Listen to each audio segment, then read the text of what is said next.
Bem-vindos ao Conexão Gêmea. Hoje a gente vai falar sobre descanso, né? Sobre se permitir parar, sobre não achar que tem que estar fazendo alguma coisa o tempo todo, porque esse é um problema que a gente sempre teve, né? E que traz muita ansiedade, deixa a gente muito ansiosa, muito sobrecarregada. Às vezes a gente nem tem nada tão urgente para fazer, mas a gente torna tudo muito urgente, né? Sim. E como que a gente fez na nossa jornada para trazer um pouco mais de leveza para isso, para ajudar, para aprender a controlar isso, né? Sim.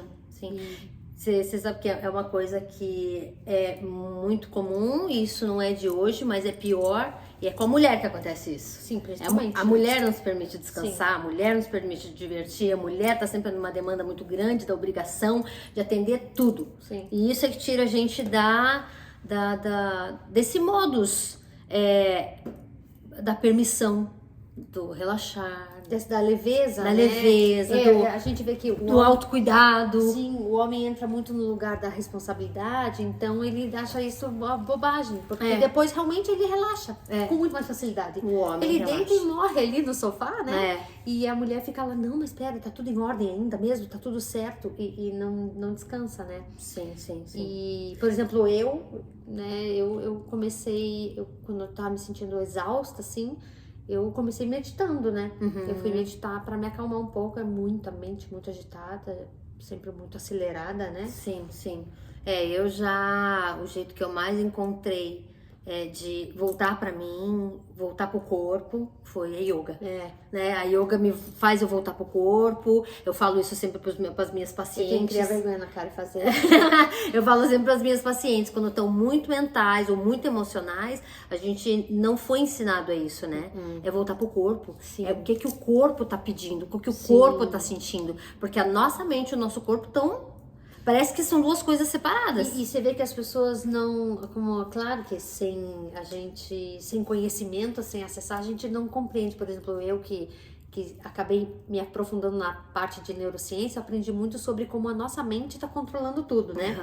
E que quando a gente deixa o nosso corpo, que é a ansiedade, as emoções tomarem conta, a gente não tá se ouvindo. Na verdade, a gente está sendo conduzido por uma outra coisa, por uma mente racional demais, controladora, e que dentro do exercício físico, no caso a yoga, a gente aprende a ficar presente e sai desse estado de ansiedade, né? Desse mental turbulento, acelerado, e se volta pro aqui e agora, que é o que a gente faz na meditação, que é tentar voltar pro aqui e agora, no que não é nenhum bicho de sete cabeças, que é não pensar em nada. Mas as pessoas falam, não consigo, não. É sobre estar presente. Às vezes uma meditação pode ser só você ficar reparando no teu corpo, imaginando, sentindo ele, assim, sabe? Você sabe, você falando isso me fez lembrar que quando eu comecei a aprender sobre meditação e sobre yoga, comecei a fazer yoga, meditação, a minha professora, ela falava assim, faz a meditação do rodapé. Aí eu, que rodapé?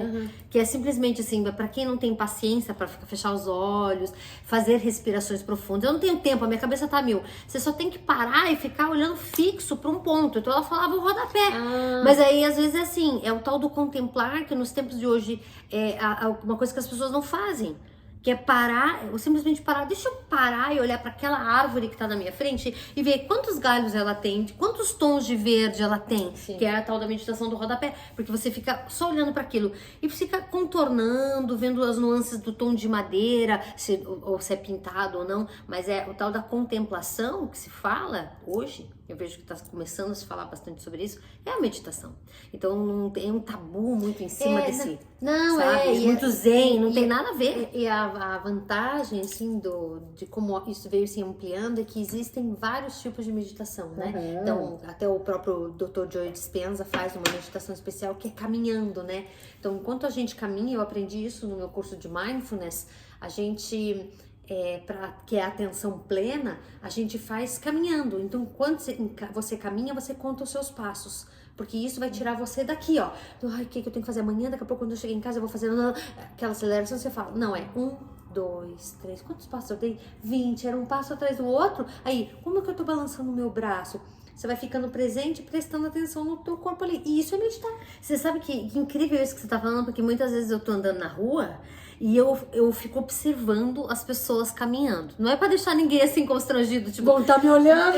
Mas não é porque a gente não está atento em como o nosso corpo está fluindo. Sim. Então, às vezes, eu fico sim observando as pessoas se elas estão no corpo. Porque a gente tá tão mental, tá tão no automático fazendo as coisas que não percebe. Então, esses dias eu vi uma moça, ela balançava o braço dela, ia tanto no caminhar, ia tanto pra trás, que eu acho que ela não tinha consciência nenhuma de calma.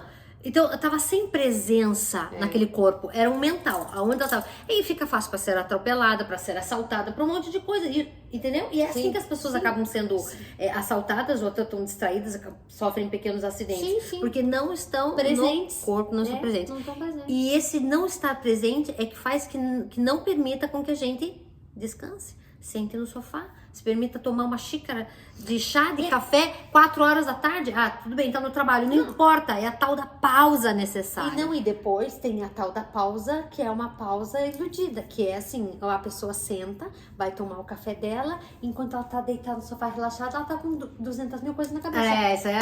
Não adianta nada. Por isso que o descanso feito. Por isso que é importante você não só sentar a bunda num lugar para descansar, é relaxar o teu corpo, mas é parar a sua mente, relaxar a mente no presente. Eu não vou fazer nada agora, nada, não é só nada fisicamente, é nada mentalmente também. Sim. É os dois em conjunto, né? É onde você começa a aprender a se observar. Observar os seus pensamentos, os teus sentimentos, as tuas ações. E aí isso traz ordem, né? Isso. E aí a gente começa a trazer ordem para nossa vida, para nossa estrutura interna. E aí você consegue organizar alguma coisa externa, né? A gente sabe que quando uma pessoa tem uma vida muito bagunçada, é porque internamente ela tá uma bagunça.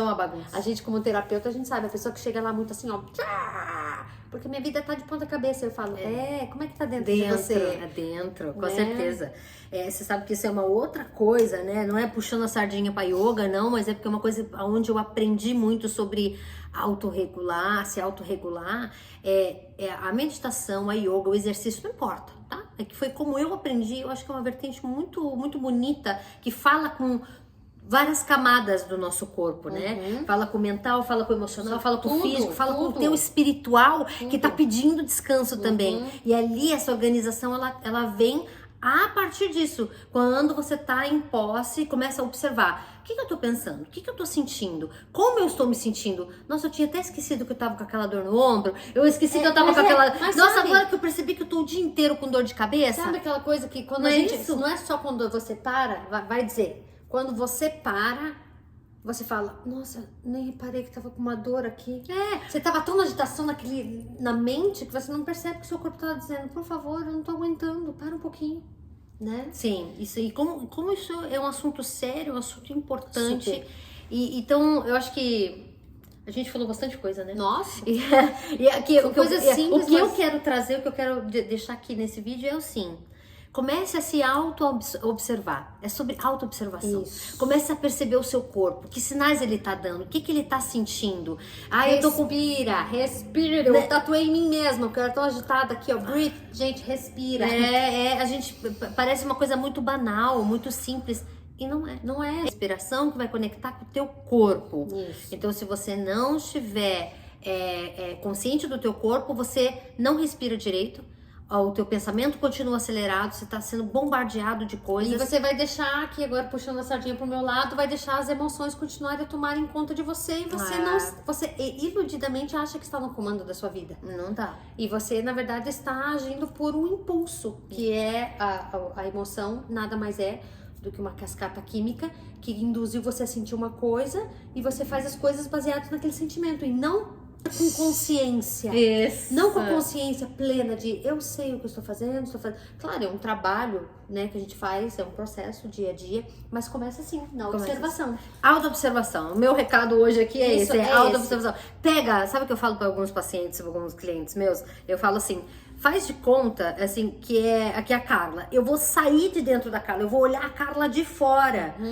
Pega um momento que você para na tua rotina, que você tem uns minutinhos, nem que seja no final do dia, na hora que você deita na tua cama, para se observar. Como que eu me senti hoje? Quais foram os pensamentos que eu tive? Por que eu tive esses pensamentos? Por que eu tô me sentindo assim? Não é pra entrar num looping de questionar tudo que você pensa, o que você sente. Não. Mas é pra você se perceber, começar a se perceber. Sim. Essa auto-observação, ela começa ajuda a gente não só organizar, mas a gente a começar como se fosse a selecionar. Pera, a ter essa consciência. Eu preciso mesmo ficar triste com essa situação? Eu tô mesmo triste ou é porque eu estou com uma resposta química automática, condicionada, sobre toda vez que o meu filho fala assim, eu fico nervosa? E daí reparar, e exatamente isso é o que eu faço, assim, nesse trabalho de consciência que eu também, nas minhas sessões terapêuticas, é quando a pessoa traz, assim, eu tenho crises de ansiedade ao longo do meu dia, tá? O que desencadeou isso? A pessoa só vai perceber isso a hora que ela parar e se observar e falar, é verdade, eu fiquei ansiosa quando o meu chefe falou assim, quando a minha filha falou assado, quando eu passei por aquele momento no trânsito, e essa autoobservação é que vai trazer você e vai falar, então isso aqui que faz eu me sentir mal, como é que eu faço para não repetir isso? Ou criar resiliência, me tornar mais resistente a passar melhor por essa situação, porque tem coisas que vão continuar acontecendo, né, gente? É a vida. Sim. Mas como você passa por elas é que muda. Sabe aquela, como diria o filósofo, não é o que acontece com você, pra fechar, Vamos? não é o que acontece com você, mas é o que você faz com o que acontece com você. Exatamente. Então passe a observar e o que eu faço com o que está acontecendo comigo e não por que isso está acontecendo comigo. Exatamente, é uma transição de estados mentais, Isso. né? Numa mesma pessoa. Isso é Eu não sou isso, mas eu estou isso. né? Maravilhoso? Beijo. Beijo. Até a próxima. Até a próxima. Tchau. Tchau.